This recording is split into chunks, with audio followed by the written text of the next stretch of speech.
Welcome to a journey through the Gospel of Matthew, the first book of the New Testament. Written by Matthew, a former tax collector turned disciple, this book reveals Jesus as the promised Messiah and King. It begins with the genealogy of Jesus, tracing his royal and divine lineage from Abraham to King David, and finally to Joseph, the husband of Mary. Then comes the miraculous birth of Jesus, visited by wise men from the east who followed the star to worship the newborn king.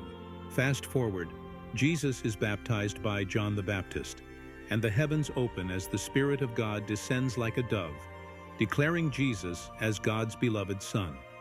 Immediately after, Jesus is led into the wilderness where he fasts for 40 days and resists 3 powerful temptations from Satan. As Jesus begins his ministry, he preaches the famous Sermon on the Mount.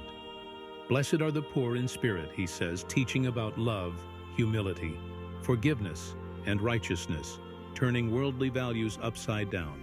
Jesus performs many miracles, healing the sick, calming storms, casting out demons, feeding thousands with just a few loaves and fish. People marvel at his authority, not just in words, but in power. He sends his disciples to preach and heal, warning them of persecution, yet promising the Holy Spirit will speak through them. Throughout the Gospel, Jesus confronts the Pharisees and religious leaders, exposing their hypocrisy. He teaches in parables, stories with deep spiritual truths, like the parables of the sower, the mustard seed, and the unforgiving servant. Jesus enters Jerusalem as a humble king.